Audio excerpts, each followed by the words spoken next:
Sir త్వరలో Trump Modi భేటీ ఉండనుంది అన్న వార్తలు వస్తున్నాయి. ఉంటే వీరిరువురు భేటీ ఎప్పుడు ఉండే ఛాన్స్ కనిపిస్తాం? ఎస్ అండి, ఇప్పుడు యునైటెడ్ స్టేట్స్ ఆఫ్ అమెరికాలో G20 సమావేశం. ఇప్పుడు ఇండియా బ్రిక్స్ కూటమికి అధ్యక్షురాలుగా ఉంది ఈ 2026కి.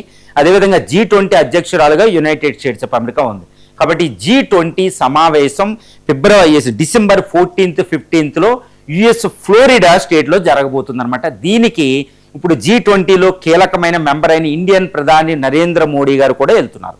వాషింగ్టన్ డీసీకి వెళ్ళడానికి G20 సమావేశానికి వెళ్తున్నారు. అంటే ఏంటి, అక్కడ ట్రంప్ కూడా అటెండ్ అవ్వబోతున్నారు, అది ఆయన ఆతిథ్యం ఇవ్వబోతున్నారు అన్నమాట. కాబట్టి డొనాల్డ్ ట్రంప్తో G20 సమ్మిట్ సైడ్ లైన్స్లో ఈ డొనాల్డ్ ట్రంప్ మోడీని మీట్ అవ్వబోతున్నారు. ఇది గత సంవత్సరం సెప్టెంబర్ తర్వాత మొట్టమొదటి మీటింగ్. ఈ టారిఫ్ల యుద్ధం, తర్వాత మోడీ మీద ట్రంప్ ఎన్నో బాణాలు, ఎన్నో ఘోరమైన మాటలు, ఇవన్నీ తర్వాత ఇండియా అమెరికాలు దూరం అయ్యే పరిస్థితి నుంచి ఇప్పుడు మొట్టమొదటి సమావేశం ఇన్ని గొడవల తర్వాత ఆల్మోస్ట్ సంవత్సరం తర్వాత మోడీ ట్రంప్ను మీట్ అవ్వబోతున్నారు ఫ్లోరిడాలో United States of America December 14, 15 ఈ G20 సైడ్ లైన్స్లో. ఈ G20 నేతలు ముఖ్యంగా జీ జిన్పింగ్ కూడా ఇక్కడ అటెండ్ అవ్వబోతున్నారు. అందులో పుతిన్ వెళతారా లేదని తెలియదు, ఎందుకంటే G20లో మెంబర్షిప్. ఇందులో ఇండోనేషియా ఉంటుంది, ఏషియా నుంచి జపాన్ ఉంటుంది, సౌత్ కొరియా ఇక్కడ నుంచి ఉంటుంది, అక్కడ టర్కీ ఉంటుంది, సౌత్ ఆఫ్రికా ఉంటుంది, బ్రెజిల్, అర్జెంటీనా, తర్వాత ఈజిప్టు,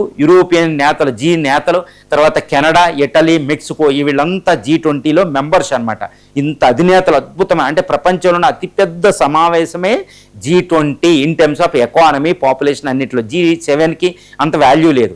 కాబట్టి G20లో మళ్ళీ బ్రిక్స్ నేతలు అక్కడ ఉన్నారు. కాబట్టి ప్రపంచంలో అతిపెద్ద కూటమి ఏదంటే G20, ప్రపంచాన్ని నిర్ధారించే కూటమి అనమాట.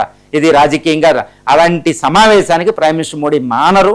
ఈ సమావేశంలో ట్రంప్, మోడీ మొట్టమొదటి సమావేశం. ఇవన్నీ టారిఫ్ల యుద్ధం తర్వాత, ఈ గొడవల తర్వాత మొట్టమొదటి సమావేశం అద్భుతంగా జరగబోతుందని, అందుకే ఈ సమావేశానికి కావాల్సిన విషయాలన్నిటినీ ముందే డిస్కస్ చేయడానికి మార్క్ రూబియో, యుఎస్ విదేశాంగ శాఖ మంత్రి మార్క్ రూబియో ఇండియాలో 4 రోజులు పర్యటించడం, ఇక్కడ ఉన్న America ambassador to India Gor అనేది చాలా విస్తృతంగా దీని మీద ఎక్సైజ్ చేస్తున్నారు. ఈ లోపు ట్రేడ్ డీల్కి సంబంధించి మిలిటరీ ఫ్యాక్ట్స్ అన్నీ ఒక కొలుక్కొచ్చి అప్పుడు పూర్తి సంతకాలు అక్కడ అయ్యేటట్లు అవకాశం ఉంది.